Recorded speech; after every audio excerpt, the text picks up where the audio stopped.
again. We had Nick Gillespie on the last episode. Before that, we had Steve Aiken, or I thought it was local, but then I was reminded that our next guest, Jen Gerson, happens to live in Calgary again because she decided to go back home because Toronto was just too awesome for Jen. Hi, Jen. How are you? Hi. How are you? I'm doing well, thanks. Yeah, I didn't realize. So, but you're back in Calgary.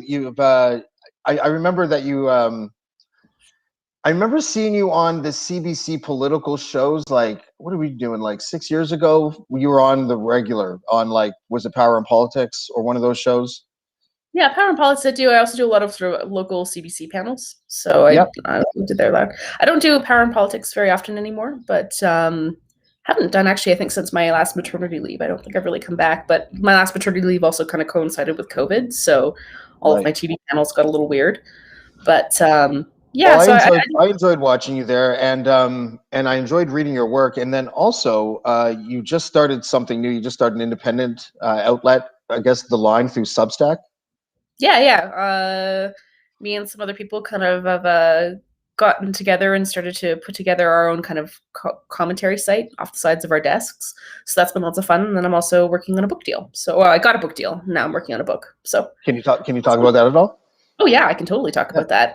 So basically, it's called The Panic. It's largely rooted on an article that I wrote for the Capital Daily back in August about the origins of the Satanic Panic.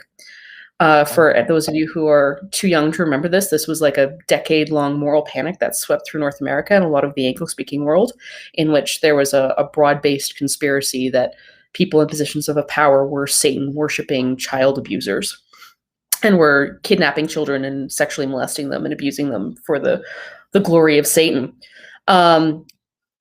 Really, really interesting phenomenon. A lot of stuff was going into that I get into in the piece and we'll get into in the book. But one of the things that I didn't have an opportunity to get into in the piece was that this particular conspiracy can be very firmly traced back to the 17th century. And even the inklings of it were before. This conspiracy has been with us in the English-speaking world for hundreds of years and manifests itself during moments of particular social upheaval and social tension. So the 80s was only one manifestation of that. So there was, back in the 1700s, there was a major sort of moral panic about the same conspiracy. And then we're seeing the same thing emerge again through QAnon. So it's a book that kind of follows the recursive nature of this particular conspiracy over time. Oh, how interesting. Didn't the Son of Sam, wasn't that one of the sort of dominoes of a decade-long conspiracy about every murder that's ever, yeah. So Son of Sam, so basically the conspiracy theory is sort of uncontroversially traced to this one book called Michelle Remembers, which was published in 1980 by a Victoria woman. And so that's why I wrote it for the Capital Daily, because the Capital Daily is a Victoria-based organization. But I'm having this conversation with my editor actually today, and saying, if it weren't for Michelle Remembers, it would have been something else, because Michelle Remembers didn't come out of a vacuum. Michelle Remembers came out of an entire decade worth of media coverage and cultural shifts around an occult revival. There were certain stories about the Satan Seller came out in 1972. There were movies like Rosemary's Baby that had come out. So the entire culture had been seeded with this kind of stuff for a decade previous. And I think that if the Michelle Remembers hadn't come out, something very like it would have touched the Satanic Panic off as well. The Son of Sam murders were also a huge part of it, although the allegations of him being involved in a satanic cult were I think he had been that came about sort of in the 80s and 90s, just as the height of the Satanic Panic was happening. So when the actual murders were happening, there was put this way. So I'm watching a Netflix documentary about the Son of Sam, about the author who started to make the claim that the Son of Sam was involved in a satanic cult. As someone who's researching satanic cults and researching the occult side, his arguments are pretty uncompelling. There's no. If you look at the Son of Sam letters, there really isn't any indication of any kind of sophisticated understanding of occult symbolism or language there. The author is, or the journalist in the documentary is making some pretty wild leaps. So anyway, that's all interesting. I saw that, and it was he was saying the geographical proximity of uh, Berkowitz's house to this like abandoned Park. like park where there was like a cave and on the wall and stuff. And yeah, it seemed a little piecemealy. It's thin. It's thin. You know? It's pattern seeking. It's classic pattern seeking behavior, which you see in a lot of conspiracy theorists. It's okay, there's this, and this, but a lot of these conspiracy theorists don't have the contextual understanding of what those symbols mean to be able to synthesize them appropriately. Like one of the things that the author was claiming was the Son of Sam sigil, so the thing he signed the bottom of his letters with, had this eerie similarity to had this eerie similarity to this sigil that appears in Eliphas Levi's work, and Eliphas Levi is probably one of the most famous 19th century occultists.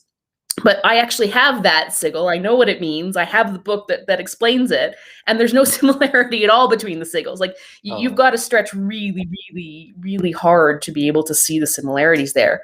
Son of Sam's sigil appears to be a pretty basic sigil base built on an inverted cross and the male and the female symbol. Mm-hmm. And these are symbols that anybody in the 70s would have had access to. There's no indication that he had a deep understanding of the occult at all.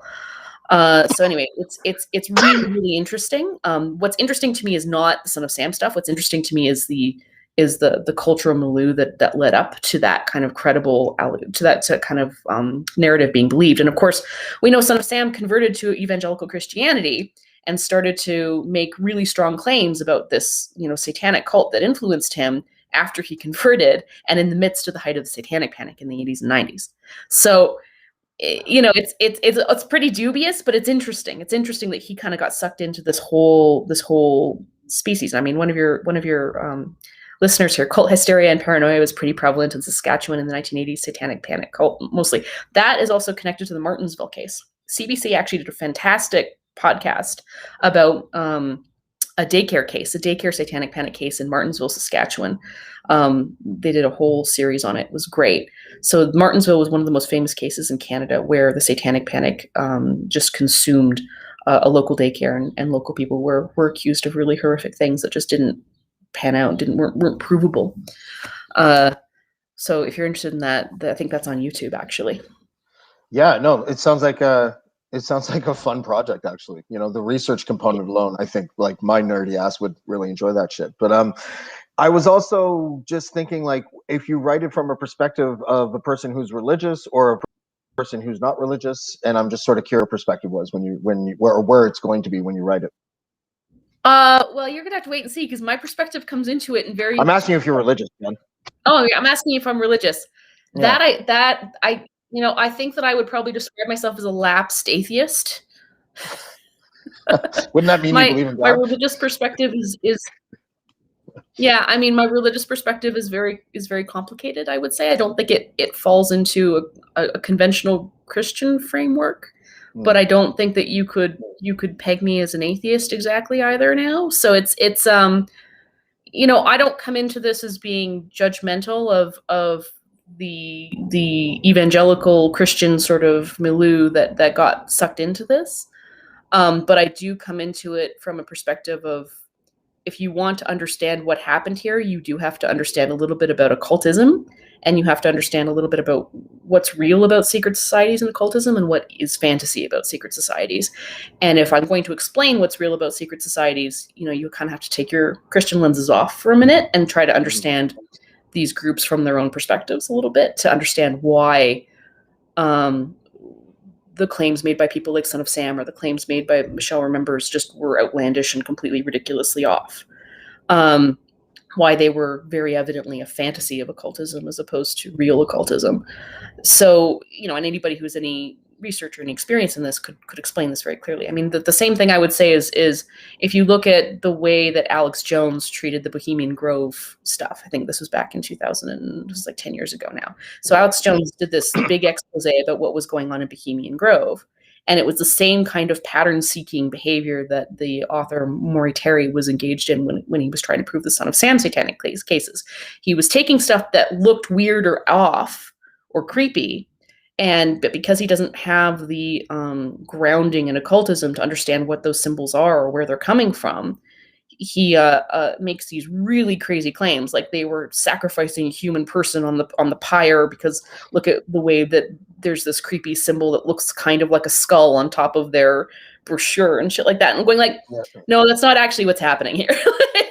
Like, just so you know, they are engaged in something that looks really off, but it's not what you're claiming it is. And it's if you understand what they're doing, you understand that it's not as malicious as you think it is. But anyway, It seemed like a school play when I watched it. I remember thinking like, yeah, this looks like, hey, who gets to play the owl this year or whatever? Yeah, you know? Yeah, exactly. It basically, the way that I would describe it is that what I saw when I watched the Bohemian Grove stuff was something akin to the kind of hazing rituals that you would see in a fraternity or a sorority. Yeah, right. They're engaged. They're engaged in a kind of psychodrama, or a kind of performance art that is intended to elicit a kind of psychological reaction among the people who are seeing it. In this case, what the psychodrama that they're engaging in annually at Bohemian Grove is intended to give these sorts of important people who were there the psychological permission to let go and just be stupid, little, irreverent, irresponsible, boyish shitheads who piss on trees, right? Like but that's what that ritual is actually intended to do. That ritual is intended to sort of be like, okay, you're in a safe, silly space now, and now you can just let loose and get drunk and be ridiculous here for 2 weeks out of the year, and you can put your everyday cares aside. And they're engaging in kind of a 19th century style, quasi-ironic 19th century style psychodrama, similar to what you would see in kind of Skull and Bones kind of secret societies or hazing rituals would be equivalent. It's quasi ironic, but it's serious in the way that it actually affects people when they go through rituals like that. It's not worship of Moloch. You know what I mean? Like that's not what I'm seeing there. But again, if you don't have any experience, what is fake occultism? Occultism versus real, because since all religion is fake to me, I just want to know, like, what does real occultism look like? Is it about the power structure? Like, what is it about? Like, versus well, that's like to get into that, we'd have to have a conversation about what's real occultism, right? Like if you think all religion is fake, then all occultism is fake too, right? Because the line between religion and occultism or prayer and spell is really gray when you start to really dig into it, right? Yeah, I know. I was raised Catholic. Like, I know there that. are. Yeah.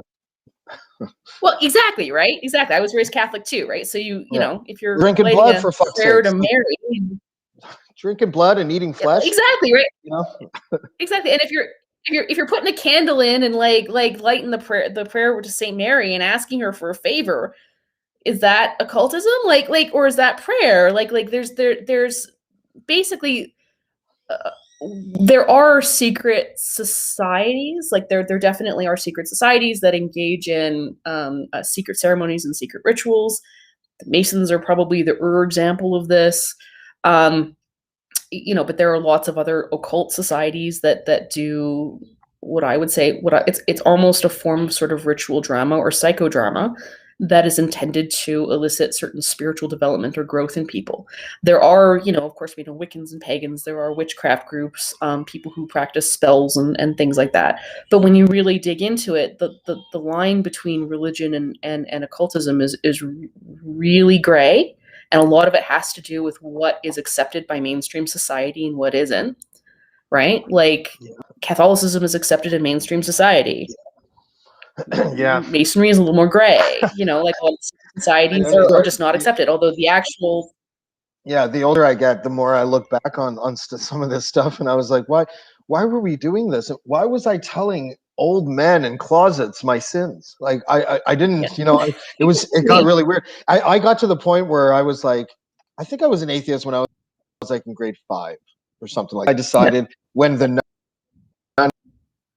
that came to the classroom told me that all Jews are going to hell, I think I'm about done with this shit, right? Like just because of God, that was that mean.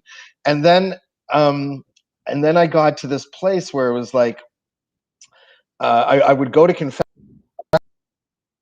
because we had to go to church every Wednesday, right? And I would a confession once a month, and I would confess that shit was lies.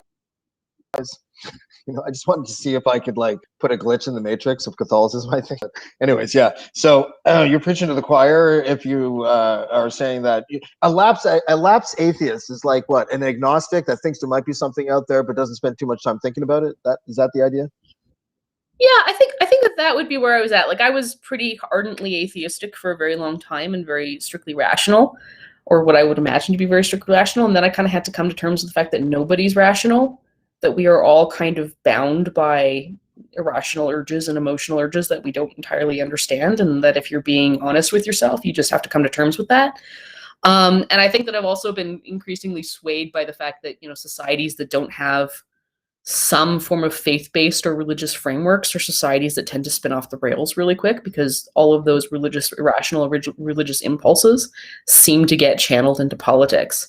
And that's really, really bad. That's really, really unhealthy. Sort of like China would be like the example, that sort of thing, or Stalinism. Yeah, or communism, fascism, like all of these totalitarian cultures essentially operate by taking the religious or the mystical impulse and channeling it into a political end.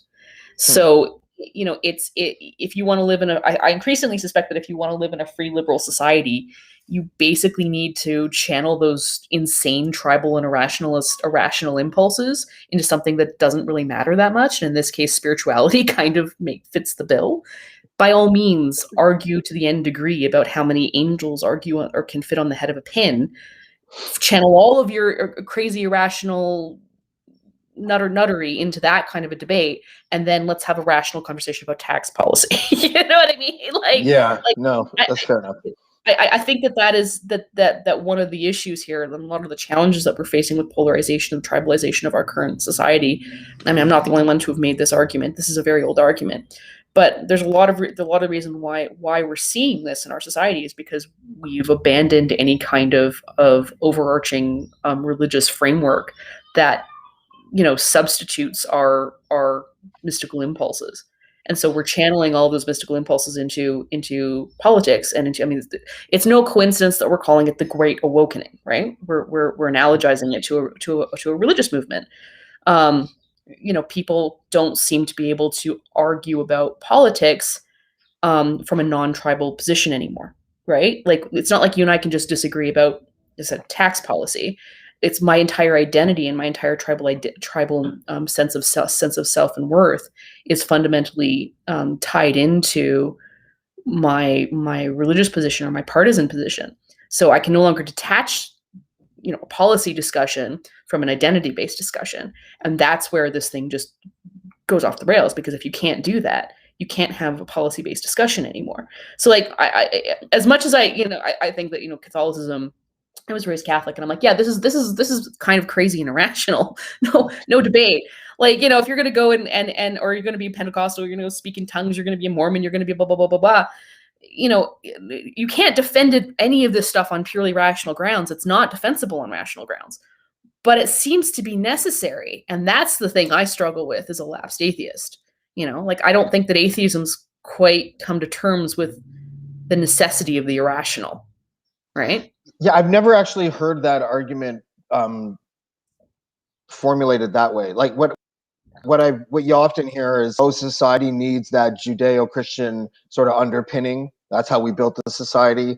And so I've heard that argument before, and it's like, okay, fair enough. I guess that's an interesting way to put it. And then I think, where I would probably differ from you is that I end up arriving at this place where, like, I see what you're saying about without having an overarching, it might if it's directed toward politics. I don't know if there's a causation there, or if there's just this idea that religion is a seduction of basically kids to believe in a fairy tale. Like, they have to indoctrinate you when you're young. And to be perfectly honest with you, as a parent, for the first time, I was like, that's a pretty good weapon to have as a parent, is to have like this morality from on high, because Santa works, right? But I can't bring myself to the place, because it does feel like a tactic, not like I'm teaching my kids how to operate in this world. So again, I shouldn't project. What if I were to say, I What if shouldn't I were to project my concede that yes, it rationalism is over. tactic? Yeah, go ahead. Go ahead. Sorry. Yeah, what if I were to just concede yes, it is a tactic? I mean, there's that great ending. Remember what's that Bill Maher, that famous Bill Maher movie that all of us atheists love? It's not Religulous, or there's Religulous. There you go. And at the end of Religulous, he basically reveals the fraud of Catholicism because he gets a priest to admit, like, people need their stories. What can I tell you? And like from an atheistic perspective, this is like affirmation of the absurdity of the church. But there's another way to read that ending. And the other way to read that ending is, yeah, but people do need their stories. We seem to not be able to function without them. Like there's like our society, like I don't think necessarily it needs to be a Judeo-Christian framework. I don't really care what religion it is. Like I don't actually think that it matters what religion it is, but we do seem to have some kind of faith-based, rational framework. And when we don't have that, when we don't have something that's relatively functional, things go off the fucking rails. And they go off the rails badly. So it's not like you need a Judeo-Christian framework in order to have a sense of functioning morality, because we all know lots of atheists have senses of functioning moralities without a Judeo-Christian framework. But societies as a whole seem to require something that isn't just pure rational materialism, because that seems to lead to weird, dysfunctional, atomized societies that don't operate. That seems to be the observation. That's an interesting observation, because ratio would be in societies draped in religion versus societies that are not, from an individualistic kind of their stories. Although sometimes, if I can pivot for a second, the religious underpinning fuels things like the COVID conspiracy thing. Like there's an alarming percentage of COVID pandemic deniers and anti-vaxxers when it comes to COVID specifically that are, that's very Jesus-y. And I don't perfect storm of like libertarianism and far right conservatism and a lack of trust in government, a lack of trust in media. And it's all perfectly conspiracy theorists subculture, Well, yeah, and let me put it say, I'm not a religious apologist either. Like religion has been responsible for a whole lot of crazy, terrible violence and bullshit.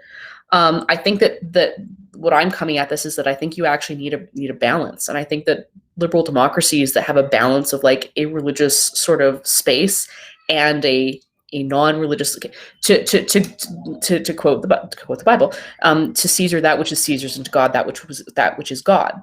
When you have a society that puts both of those things in kind of separate corners and understands that there has to be a balance between the two of them, and it's a fine and difficult balance, that seems to be where you get a degree of functionality and a degree of freedom and liberalism within a society that can do that.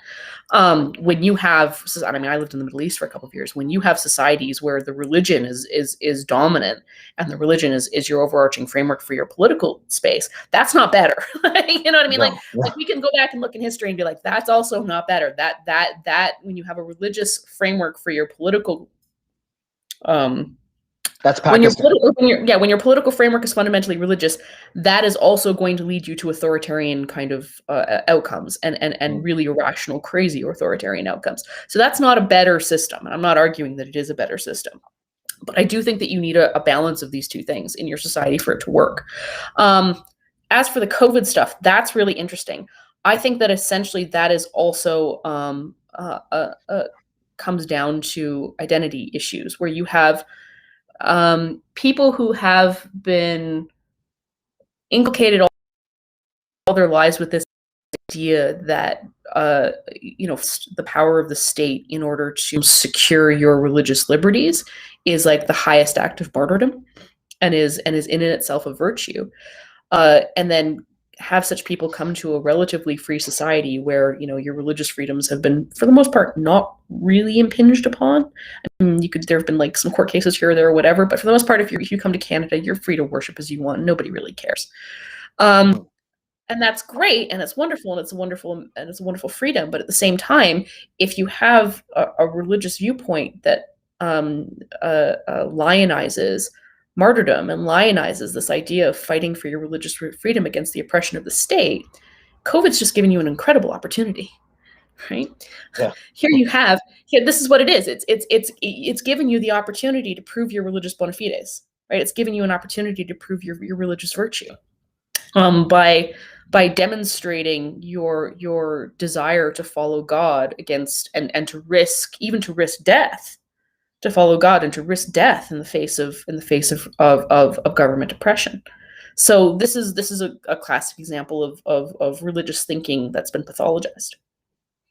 Yeah, it's a complete mystery to me why anyone believes that the religion is even related to COVID. Like, it's you have to dig so far deep into this sort of rabbit hole of global politics to really,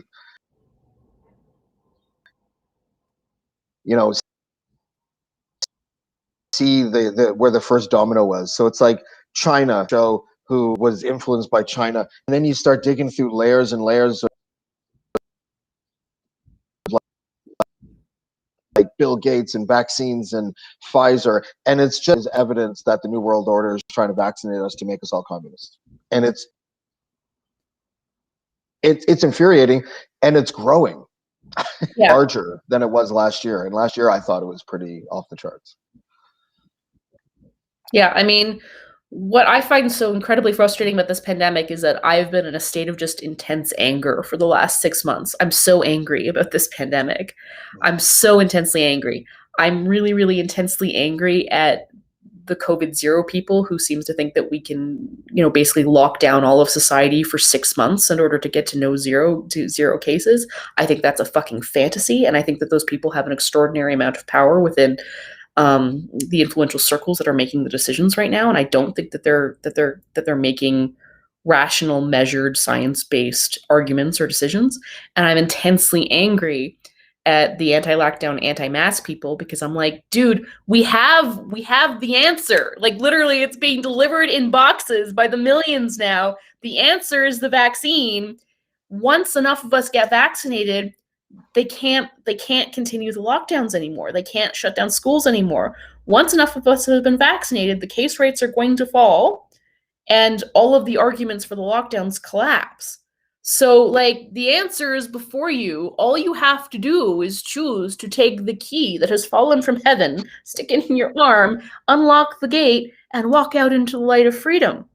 But again, it goes back to this idea that so many people seem to have built their identities around libertarianism, lockdownism, fighting against, having this amazing opportunity to fight against state oppression, all this kind of stuff, that they would rather the nobility of the fight than buy into the vaccine and just be free. You'd rather the nobility of the fight than the actual freedom you're fighting for. That's the terrible fucking irony of all of this. And that's why I'm just so angry all of the time, because I think that we have these two really polarized and extreme, and frankly, both extreme camps. And they're feeding off of one another, right? Like, they're just absolutely feeding off one another. And like in the COVID zero camp, you've got this framing of all of the anti-lockdown people as being just haters of the community, and they just don't care if they kill people and blah blah. And yet when I talk to some of the anti-lockdowners, I don't get that sense at all. I get the sense that sometimes they're horrifically misguided about the actual threat that COVID places and presents to society. But I don't get the sense that they're just like, I want to kill grandma in order to go to the bar. Like, that's not the argument they're coming at this with. So there's just a fundamental misunderstanding between these two camps. They're feeding off of one another. And of course, the anti-COVID people are pointing to all of the COVID zero people and be like, see, this isn't about COVID. They just want to lock you down forever. This is about government oppression, right? Yeah, a friend of mine had a good point. He's like, why would the government want to shut down small businesses and keep everyone at home and waste all that potential tax revenue? Right? Like, why would they want to do that? Right, but I mean, this goes back to the conspiracy theories that all conspiracy theories have about the government. That is, they just want to control you. They just want to control you. They just want to control you, right? And that goes back. So if the COVID-0 people are kind of irrationally driven by fear of the vaccine, the anti-lockdown people are driven by this irrational fear of government oppression and government control, without seeming to understand the government doesn't really control shit. Like, the government can't control its fucking vaccine messaging on AstraZeneca, for Christ's sakes. These people are not as competent as you fear they are. Yeah, you know, I remember I used to have sympathy for anti-vaxxers before COVID existed, because, you know, they had people like Robert Kennedy Jr., people that seemed credible for more than, you know, that it caused autism and that it was unsafe and all this stuff. And I always felt bad for them, because these people are motivated mostly by the safety of their children. So there was a soft spot for them. I'm like, I didn't agree with them, obviously, but like, I think I was like sympathetic. And then this whole new breed of anti-vaxxers that seems to have mostly something to do with Bill Gates I'm like, where are we now? You know, it doesn't feel like you're talking about rational behavior. And even, I mean, a lot of these people already believe in Jesus, but they're still irrationally thinking that Bill Gates is trying to kill their kids, you know? Yeah. Well, I mean, again, I'd go back to my original point, and that is, don't assume that anyone's rational. Nobody's rational. We all sort of see the evidence that we want to see. But to some extent, I'm somewhat sympathetic with the anti-vaxxers, because, you know, this vaccine did come to market faster than other vaccines typically do. You know, there are risks associated with AstraZeneca. We do know that there's a blood clot risk. You know, if we weren't in the midst of a global pandemic situation, would we accept that level of risk for a typical vaccine? Probably not. But we are in a global pandemic situation, and, like, you know, the 1 in 100,000 shot chance of a dangerous blood clot situation is just grossly outweighed by the much higher probability of dying of COVID. So, like, them's the ball game. I don't know what to tell you, but, like, there is a risk associated with this vaccine. You can't pretend that there isn't. It's just that the risk is absolutely infinitesimal compared to the risk of the virus itself, and that's just the challenge that we face in communicating that. You mentioned government competence and how they're not really capable to handle certain decisions. And I too would like to talk about Bill C-10. Because oh yeah, sure, yeah, absolutely. I can't. First of all, I had Michael Geist on last week.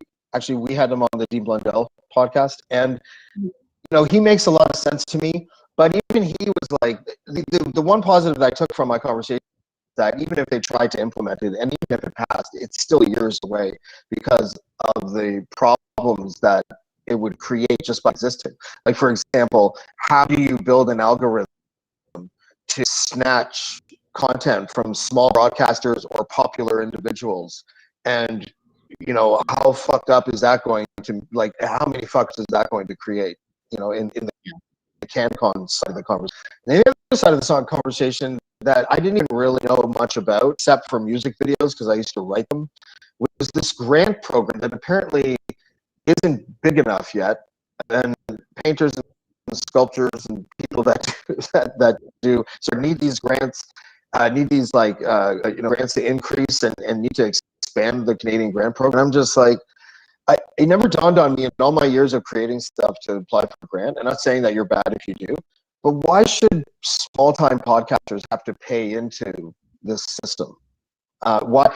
Like, the idea of regulating the internet is so stupid to me, and it makes me wonder why we don't have a party that can run on dismantling the CRTC, for example, or showing their power. You know, like, hold that thought, because I literally just did an interview with Aaron O'Toole that's going to come out tomorrow on the line about, and we talk about C10, and we talk about CanCon. So that might be interesting to you. It might be worth reading. But yeah, I mean, I think so the whole purpose of the Broadcasting Act was originally conceived of this idea that, like, okay, so broadcasters are going to take advantage of what are essentially public airways, right? Like there's a limited amount of spectrum, air spectrum, essentially, like electromagnetic frequency that belongs to all of us. And if broadcasters are going to be, you know, basically eating a parcel of that spectrum and enriching themselves on that spectrum, it ought to be subject to regulation. It ought to be subject to certain kind of rules and regulations. And that was kind of the theory of the Broadcasting Act. in addition to this idea that, you know, if Canada doesn't enforce certain CanCon restrictions, we're going to be colonized, essentially culturally colonized by the United States. Of course, this is a particular sore point for Quebec because they're so outnumbered by Anglo speakers in the continent, right? So, like, if that's your logic coming into the Broadcast Act, how does that logic hold in an internet era? Right? We're sort of taking we're taking this sort of ancient idea of broadcasting and the necessity for regulating this spectrum, this limited spectrum, and then we're just carrying it over into an era in which the internet spectrum is limitless. There's no limit. It doesn't.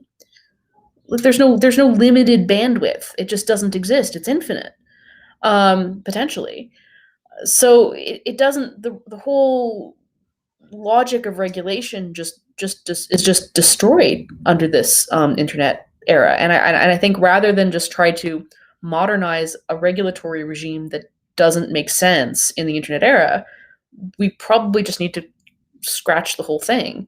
If your concern is that we want to give Canadian artists, broadcasters, whatever, a more equal playing field in order to produce content in an era that is dominated, in a geographic region that is dominated by America, fine, just incentivize them by giving them money.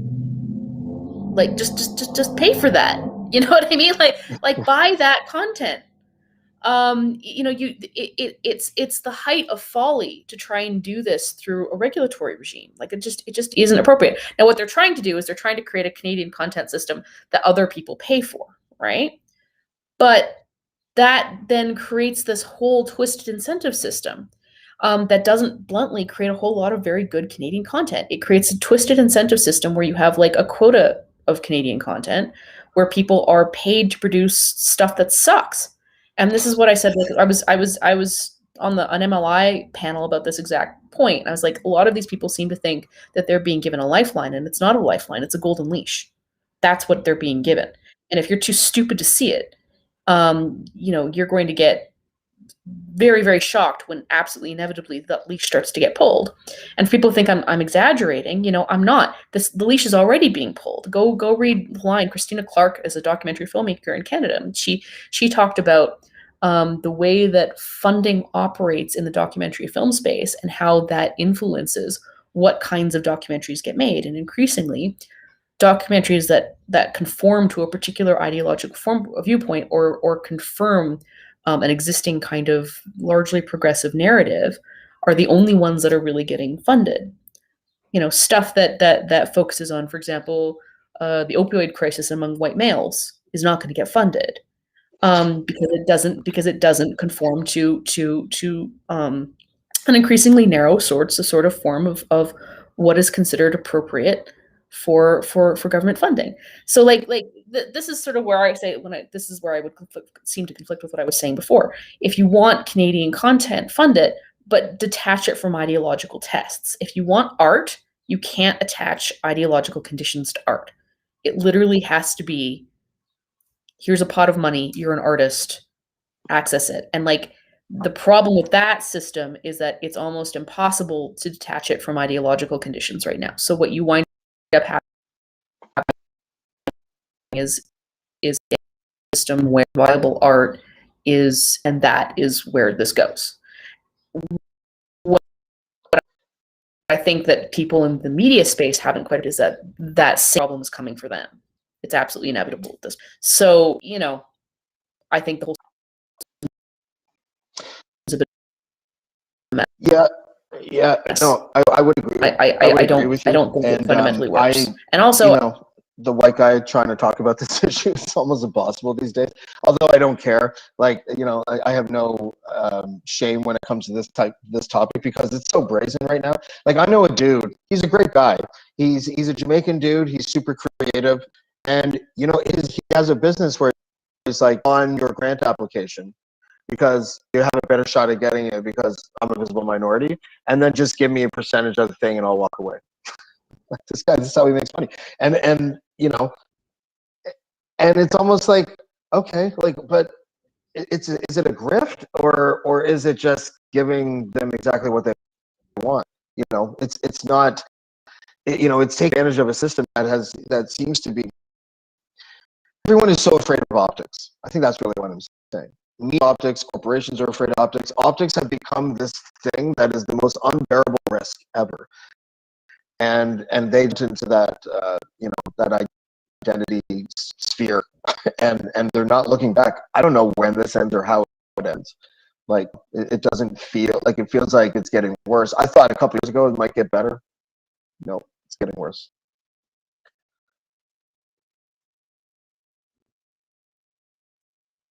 You're frozen. That's the interesting incentives. At the same time, we also, as content creators, have also never had more access to tools to just basically build our own audiences and our own funding. So, the line's doing really well. What you're doing is really well. We have tools like never before to sort of build our own audiences detached from the CanCon sort of grift. And as a creative person, I can't imagine any other system. Like I can't. I don't want the government funding me. I don't. There's no part of that is appealing to me. The problem is that when you create the system as the government is currently unveiling it, it becomes impossible not to take government money, because otherwise the playing field is so uneven. I mean, I've spoken to people like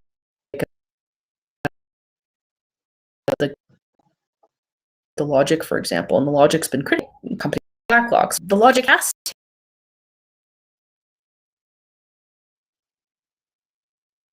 an entire playing field that's government funded, right?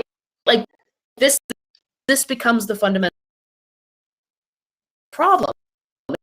Is that even if everybody gets sort of compromised by this system, it's a very, very innovative system. You're not going to create innovative content in a system. It probably go to the question: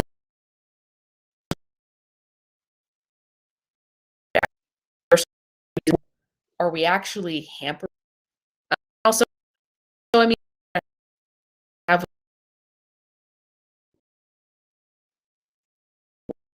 lot of the propaganda. C10 is that you have the cat video. The problem is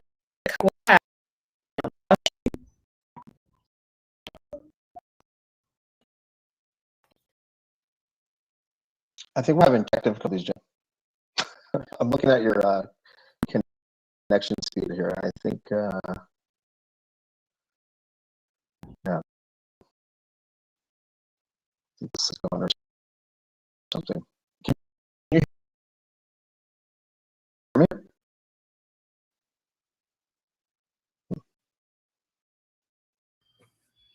I come back because that was a really interesting conversation.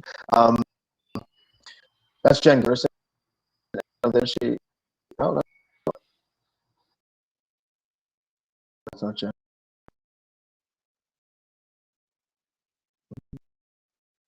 Okay, thank you for joining me. I forgot that it was time where you are.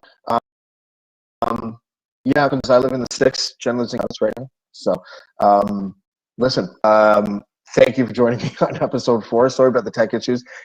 Oh wait, is she back? She's back. My internet system has become unbearable. Blame Telus. Ooh. That was my first time to be live on air going, yeah, not sure what to do here, guys. There's a tech issue. We're gonna fill air. There you go. Yeah, no, you can blame Telus for that one. Telus basically has given me terrible internet access. Or it's the Trudeau government, who knows. Yeah, it's gotta be the true dope or whatever. Yeah. That's interesting though. Like because I was talking about polarization last week with literally every guest that I had, and I see it as like this, the main cause of literally every problem that we have politically, and I don't know how to fix it. I'll give you an example. I think that there are moments that we could take advantage of as politicians, and one such moment was when Trudeau did. Andrew Scheer was at court. You remember he was about to get on a plane, and he was talking about, he did all the boilerplate stuff, like, there's clearly an example of racism, and we're disgusted by these photos, and we think he has a lot to answer for, yada yada, whatever it was. He got on the plane, and I always thought that he missed his political moment, because I think what he could have done is said, I think we're all disappointed in these photos, and of course he should apologize. But maybe this is a watershed moment where we understand that, look, we don't want to cancel him for a mistake that he made a long time ago. We don't want to ruin his career, as a politician. And we hope that the next time someone gets in trouble over a 10-year-old tweet, that they apply the same type of standard that we're applying to him right now. So let's move on. And we lost Jen again. Jen, killing me. There you are. There I am. No, I heard what you said. Okay, good. This would be for Scheer to just basically, but I mean, the odds were overwhelmingly that the Conservatives leaked that, right? Leaked the blackface photos in the first place. So it would have been kind of disingenuous for him to do that, wouldn't it have? Well, I don't know if he knew that they were leaked by. It was probably Kinsella or something, but I don't know that if Andrew Scheer knew who leaked it. I mean, maybe he did. I don't know if that's something I would distract the leader with. But even if he makes it more ingenious, because then you give yourself the political moment, and whose expense does it come at? Not yours, right? I don't know. I don't know. Like I thought the blackface photo stuff was pretty egregious. But I don't know what would have been the better response to that by the Conservatives. Did the Conservatives seem to have been able to capitalize on it? I mean, obviously not. They didn't win. I don't think they. I think they had a better shot capitalizing it by sort of like, for that moment, canceling cancel culture. I'm not sure that I thought it would have been pretty powerful. One of the reasons why I think the blackface stuff just didn't work with Trudeau is because there was an assumption that the Conservatives were just as bad or worse. Right? So even if you could condemn Trudeau for blackface, if you think that the alternative is more racist, it doesn't actually carry a lot of water, right? Yeah, I guess so. I don't know. I always think that the whole hoisted by your own petard thing is fine, as long as it doesn't come from people who don't believe in canceling people. If you're,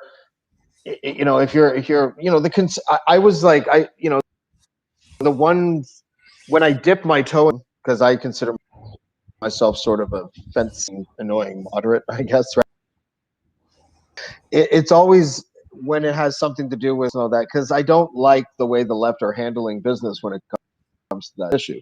So I like the idea of not having to get your fire tweet from 10 years ago. I think that's stupid, that anyone should get fired for something like that.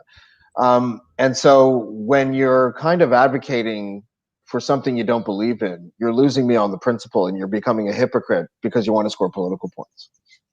Yeah, but I guess the question is, like, is a political campaign the same as cancel culture? Right? I'm not sure that these two situations are analogous. Like, I think that I'm on board. Like, yeah, I don't really think people should be fired for a stupid tweet they made 10 years ago. That's obviously ridiculous. We've created this whole punitive culture around some of this stuff that isn't healthy. I mean, I don't think anybody would dispute that it's not really that healthy. But in the midst of a political campaign, part of what a political campaign is basically throwing shit at one another. And I didn't read blackface as like an example of trying to capitalize on cancel culture. I read the blackface situation as just a classic example of political mudslinging. And that's as old as time. But isn't that what it is? Isn't it basically the essence of cancel culture? That's all you're trying to do. You're trying to cheaply ruin someone's chances of getting office, right? Like, yeah, I guess I'm just not sure that is exactly the same thing. I'm not sure that that's exactly the same thing as trying to get some Joe Nobody fired for a tweet. Like I think that if you are going to consciously step into the political fray, or you're going to consciously step into public life, you know that people are going to use your mistakes against you. Like that is what you are accepting as part of that deal. That's not the same thing as canceling somebody who is just trying to make a living, or canceling an academic, or canceling somebody of that nature. Basically what cancel culture is it's subjecting the traditional rules of political campaigning to ordinary people who didn't actually choose that life. That I think is the problem with it, right? Yeah, Like, I mean, should we the be label cancel subjecting? culture is always a bit Should we problematic be? for me. Go ahead. Yeah, I mean, the question for me is like, should we be subjecting some academic who has made a career sort of writing controversial but necessary things? Should we be subjecting to the same rules and exilings? That's the wrong word, but the same rules and exiles that we would traditionally subject a political opponent to in the field of political battle, because that's what we're doing. And that I think is where this gets really twisted and messed up, because the answer to me to that question is no. We actually want to maintain spaces where people can say controversial things and make controversial points and dissent from prevailing orthodoxies. We don't want to subject every single realm of our public sphere to the same kinds of political gamemanship that we have traditionally reserved for political campaigns. Like, we don't want to turn everybody into a politician. That is not actually the goal of this. We don't want to politicize every aspect of our culture. That is the problem with cancel culture, right? It's not to say, so I mean, I think we're kind of seeing the problem from reverse problems. I don't really have a problem with during a middle of a political campaign, somebody engaged in political mudslinging in order to demonstrate that their opponent is unfit for political office. That's the game. Demonstrating the unfitness of someone for political office in favor of yourself is part of the adversarial nature of politics. I have a problem when we start subjecting ordinary people whose job it is to litigate controversial issues to those same rules. I don't think that I realize that I'm a quasi public figure, whatever, D-list person, but I don't think that as a columnist I ought to be subject to the same rules as I would be subject to if I were running for prime minister. Like, do you think the rules that are governing political campaigns are fair? Like, and this is not to try to, protect politicians. Fair's for children. It's not about fair. Fair's for children. No, but listen. But what I mean is, though, isn't the problem with politics the mudslinging? Is that one of the problems? Why? I mean, if you think you're going to get rid of mudslinging in politics, I mean, I've got 3 centuries worth of democracy to show you. Like, it's just baked into the system now. It's what it is. You are trying to demonstrate your fitness for office and leadership above that of an opponent. You are never going to get rid of the aspect of part of demonstrating your fitness is going to be about demonstrating the unfitness of the person around you. It's never going to be policy based or solely policy based. A lot of it is going to be emotional based. A lot of it's going to be based on who's likable. Like, it's I don't think that you can get around that aspect of the democratic culture. What I do think that we can do is we can say, okay, those are the rules for political leadership. It's a shitty, high stress, high stakes adversarial game. That's fine. But if we're going to have a healthy democratic discourse and a healthy democratic democracy, we can't be subjecting those same rules to academics or journalists or podcasters or artists. Like there has to be a kind of civic sphere that is free of that. And if there isn't, then basically we're turning academics and journalists and podcasters and artists into politicians, into press secretaries. And there can be no honest and open dialogue. And that is just absolutely corrosive for a civic culture. I talk about how the media and parties are incestuous a lot. Like, I've witnessed certain things sometimes, and I'm completely floored. Like, one time I know that works political party just demonstrated on a whim. Oh, you know what? I think I'm going to get this person to write this story, but I'm going to tell him on the phone when he can write it and when he can't. And it was like, and that's exactly what he did. And he even is like, hey, watch this tomorrow. This columnist is going to write this piece, and it's going to have this adjective here because he just liked to show up. He thought it was funny, and I thought it was horrific. Yeah. I think that part of the have with mainstream media is the way that they're sourced in these really scummy people that are doing it for their party and not for journalism. And I've even seen the timing of stories. A journalist will just abide by this schedule because it will inflict the most damage onto the party. And I think that is one of the shittiest things about journalism. And I know it happens. I don't know what your thoughts are. Yeah, I mean, I don't think that journalists should. I don't think that journalists should see themselves as being partisan actors. And I think this is why, like, they shouldn't see themselves as being aligned with any partisan team. Like, it's one thing to say, like, look, I'm sort of more conservative-ish in my mindset, and I'm coming at problems with that kind of framework in my head.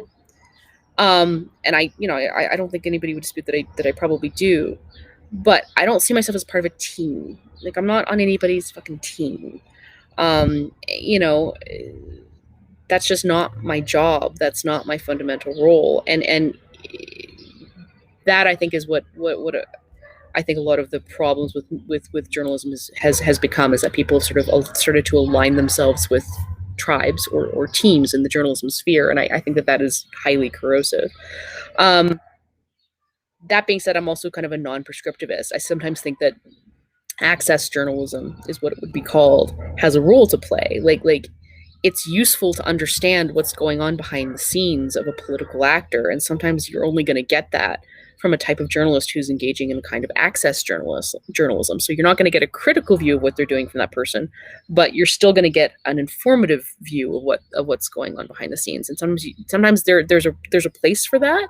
So, I don't think of that as being my place in the ecosystem, but I do think journalism is a bit of an ecosystem, right? Everybody kind of has their own little niche, their own little space of what they're doing according to their ideology and their skill sets, and that's functional.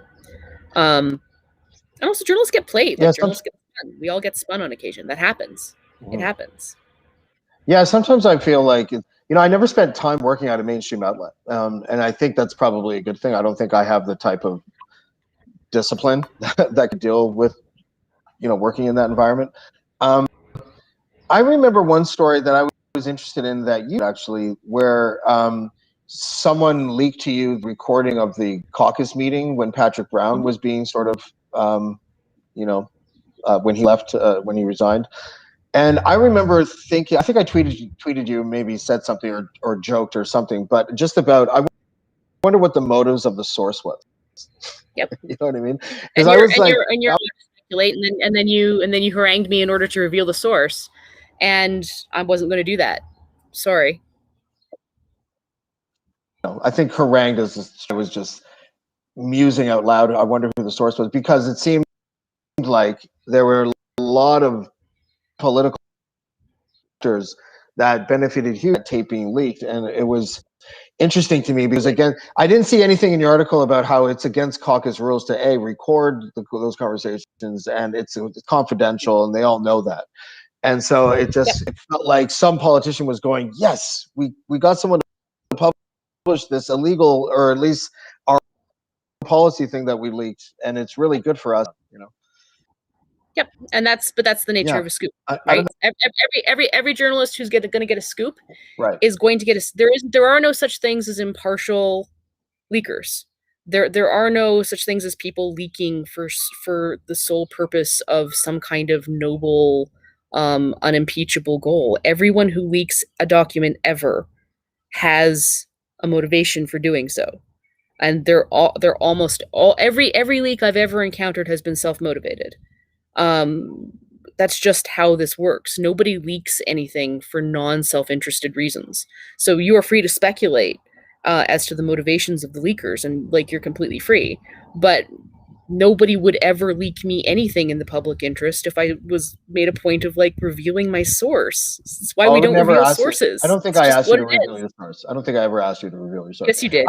Yes, you did. You specifically you asked me to reveal the source, and you made it sound like I had some kind of moral public responsibility to do so, and I I didn't. think And like that would be we're gonna have to go back to those tweets because I would love to see that. that's But fine. I may have said I think what I probably did was just hint strongly that the person who leaked it was probably like benefiting politically. Of course. Oh, of course. But no, hold on a second. But most thing is leaked Should operate. That's just basic media literacy. When you look at something that has been of leaked or a importance. When confidential something is document that's leaked, been leaked, when you something should operate on the assumption that the person who did the leaking is self-interested in some way and in ways that may not be obvious to you. I can't think of a story though, except for tabloid stories, that the leak is something that has nothing to do with like justing like that. It's just slingy kind of leak, and I can't think of any other ones off the top of my head that are political and that don't The have something blackface is a clear to do example with of someone's clear corruption. the blackface, like, but I mean that's naive. We get tons and tons and tons of stuff like that all the time. Now, as a journalist, my job is to sort of weigh out the juiciness of the leak with the public interest, right? Like I think the public interest in that particular leak was overwhelming. It was an incredibly well read story. I think it absolutely contributed to understanding what happened behind the scenes in terms of Patrick Brown's downfall. From my perspective, this was a no brainer from a public interest point of view. The media never covered the part of that story that I thought deserved to be covered. They didn't cover the actual story, which was that his own party that had nothing to do with this wanted him out as leader. Yeah. One of the reasons Carolyn Maroney's investment firm runs off is to not criticize the Great Canadian Gaming, who they had a big investment in. And the other caucus meetings that I remember listening to recordings of to me were all about about that part of the stuff. And then Carolyn Maroney somehow exalts to this place in the party. And it was just there were so many loose, and it frustrated me because no one would listen to the people that were trying to cover But you were free. But if you were free to cover it yourself. Like this idea that, like I said, I don't think journalists are special. I don't think journalists are special. I don't think that we're like a protected special class of anything. I think we're just ordinary people who are like writing about the government. Like that's it. And like if you're a citizen, you can do journalism. Journalism's just a verb. Like that's it. So if you thought that there was something that ought to have been covered, go cover it. And I did. Nobody has an obligation. But we're supposed to, and that's good for you. This is why people don't trust media, right? They don't trust mainstream outlets anymore because guys like me who doesn't have resources of a CT or whoever, and I'm sitting there trying to shout at the mountaintops about this story, and I sent it to all these editors that and none of them wanted to touch it because it was in the Me Too era, and the only thing they cared about was the Me Too. Touch it. But why? Yeah, nobody's obliged to touch it, right? Okay, but it's not about oblige. Why are we looking? Why are people even tuning into mainstream outlets? People that I've written for, people that you've written for. Why would they bother going there if they don't only tell the part of the story that has that narrow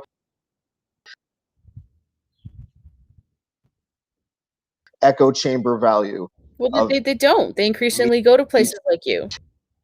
For in this example, James, that's what it was. But they don't this cover is where the market actual plays into it, right? Like they aren't obliged to go into it, and this is why increasingly they are turning to more non-mainstream outlets because they feel like they're getting stuff that they ought to be getting in the mainstream outlet, but they're not. So that's good.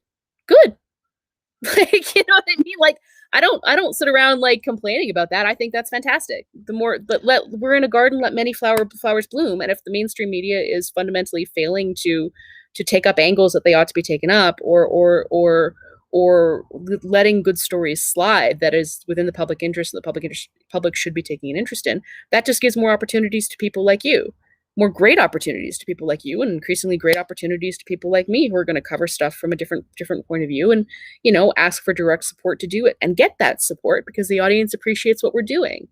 So good. It's a market opportunity.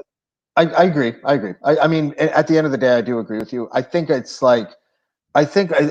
sort of like trying to grasp that last string of hope that the mainstream outlets are doing their job. And because I don't really like enjoy the man, you know, because I just, you know, they don't trust it for ideological reasons. And I'm looking at it strictly from like a journalistic perspective, and how it disappoints me that I can't rely on mainstream outlets. It disappoints me because I I mean, feel like, I you get know, that, but journalists that they employ, right? you're also creating this like arbitrary and false dichotomy between like mainstream media and non-mainstream media. That division no longer exists in any meaningful way. You are the media. I'm the media. Like there's no mainstream media anymore. Even the mainstream outlets that you imagine have all these resources don't. Increasingly they're like three people in the back of a truck. Like there's no even the playing field between what you're doing and what a lot of these other organizations are doing is very thin. Like this distinction you're making between mainstream media and not mainstream media is increasingly non-existent. So Yeah, like why worry about it? Just do if you think that well, something needs covering, just I'll cover tell you it. what Just I'll do tell you it. what worries me. What worries me is that the lack of trust that people have in the mainstream media forces them to go not to outlets like mine. Well, they do go to outlets like mine, but more often than not, they're going to outlets of ideology and disinformation and wackadoo places and direct causation from not being able to trust the mainstream media. Yeah, And but I just came up with the one example that yeah, but I was just saying, like, a lot of the mainstream media outlets themselves are increasingly becoming wackadoodle. So, like, I don't know. I can't fix this problem for you. Like, all I can literally say is just, I try to create stuff that I think is true and resonates with people, and that's it. That's all you can do, Okay. Well, fair enough, Jen. right? We probably have to go. I just wanted to leave you though with the hope that you do go back on mainstream media outlets, because it's really boring kind of without you. No, well, I mean, I'm still working. I'm still doing lots of stuff with McLean's. I probably will be back on CBC on occasion when COVID's over and we can actually start doing some studio stuff. So, but I mean, right now, mostly go to the line.substack.com if you're interested in sort of regular stuff that I'm doing, and watch out for my book. Awesome. And it's at Jen Gerson, your Twitter? Yeah, at Jen Gerson. Although I'm increasingly not on Twitter anymore because Twitter is that's a technical term. They should make that sound every time you tweet something. Just assume that I'm making that sound every time I tweet something. Okay, I will. Jen Gerson from the line. Thank you so much for joining us today. Thanks so much. Cheers. See ya.